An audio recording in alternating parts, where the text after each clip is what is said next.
everyone, welcome back to the channel and welcome back to my kitchen. It has been so long since we have been in the kitchen together. I think it was back before Christmas. Life just gets busy, doesn't it? And yeah, so here we are. And it is mid-afternoon. I'm going to whip up a super easy dinner, which is why it's in the These Easiest Dishes series. So what I'm making today is turkey and cauliflower meatballs.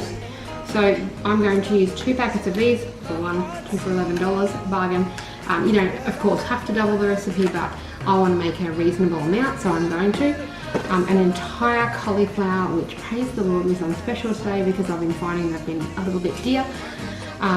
2 rather large zucchinis, 4 carrots, an onion, and spice-wise I'm going to use my favourite spice of Himalayan salt, chili and garlic, which I pretty much put in everything because I love it, and some basil pesto, and this is going to be my cream cheese of choice, dairy-free of course because we are a dairy-free family. Pretty much every recipe you see me make is going to be dairy-free because we don't have any dairy in our family.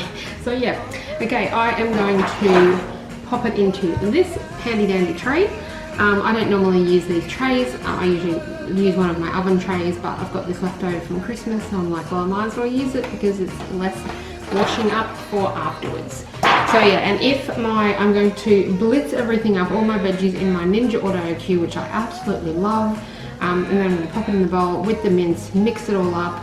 What I'm going to do is put half a jar of Pasatta on the bottom of this tray, and then I'm going to line out my meatballs, and then a really good amount of fresh spinach leaves over the top, and then keep going with my meatballs, and then the rest of the Pasatta over the top with some grated cheese, and then somewhere in there I will put in my cream cheese. I'll just put like 6 small dollops like around. So yeah, it is delicious, and one of the best things about it is that it is mid-afternoon, it is summer, it's about 30 degrees today, so it's really great to make a dish where you're dealing with all cold ingredients. I'm not going near the stove, and obviously we're going to have to put it in the oven, but while I'm preparing, everything is just with cold ingredients, and I absolutely love that because it's too hot to be dealing with anything over the stove. So yeah, and one last thing so that you know,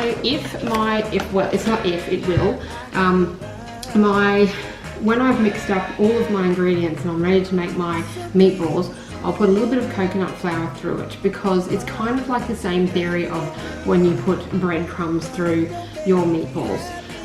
It kind of just like helps to bind it, and it also, if it has ended up a little bit, not runny, but if it's a little bit too wet, which it can when you're using vegetables like zucchini, then this really helps with that. And it also just obviously helps to sort of like solidify the meatballs a bit, because I'm also going to be throwing I'll probably put 3 eggs in this mixture as well. So yeah, but I have found that coconut flour is just, you know, a much better option than using breadcrumbs. So there you go.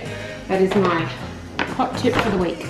So yeah, let's get into it. Okay, to clarify, I am going to blitz up using my Ninja Auto IQ with the food processor attachment.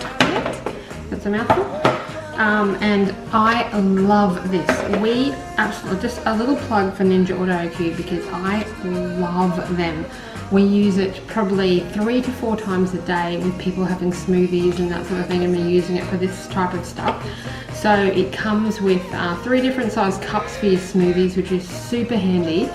And then it comes with this food processor attachment, and it comes with the blender attachment, which I absolutely love for making soups, which are going to be included in this series as well, so you just wait for those.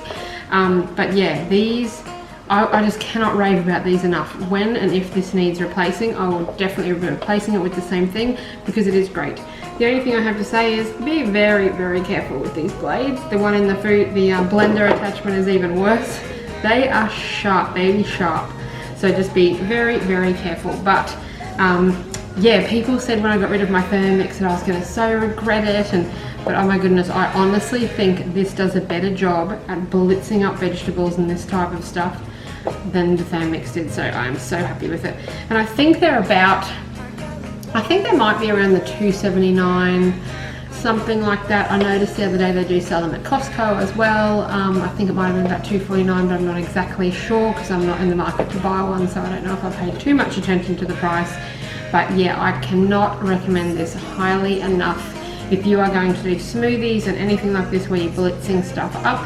I did make my Christmas cake in this as well, so it's great for that as well. I literally made such a big cake, I filled the entire thing and it was still perfect. So yeah, anyway, that's my little plug for Ninja Auto IQ.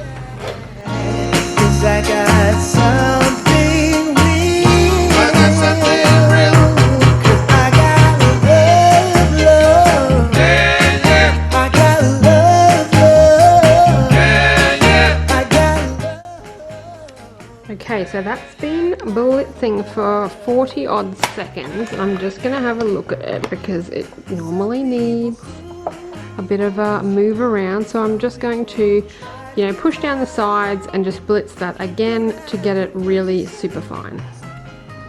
Okay, that's after the second lot of, I think I only did about 15 seconds. If you don't feel like it's getting like blitzed enough for your liking, like I would probably use this already, but if I want it to be super fine, like more like the mince, and be able to just sort of not distinguish between the vegetables, then go ahead and put some of your basil pesto, or say if you were using minced garlic instead of the dry spices, or put some of your cream cheese in, just to give it that little bit of moisture to combine a little bit better. So but that's just personal taste. So another thing you could do is you could put your eggs in now if you wanted to, but I prefer to do that just with my hands through the bowl. But yeah, it's completely up to you.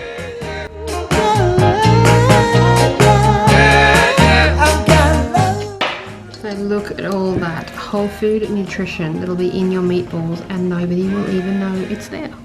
So yeah.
Okay guys, I hope you found that really helpful. It is such an easy recipe.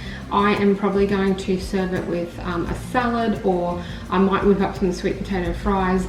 It's one of those great dishes that you can just have it on its own as well. If I was planning to have it just on its own though, I would probably turn it into more of a porcupine dish, and I would put rice in the meatballs as well.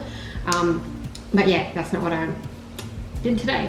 So yeah, but that is a great idea. Such a super easy meal. I cannot even tell you how easy this meal is. So please give it a go and let me know in the comments how you went with it. And if you haven't already, like and subscribe, because I do have a very growing list of these easiest dishes to be putting into this series. So yeah, keep checking back and there will be some great recipes for you. Okay, have a great day guys, and I'll see you next time.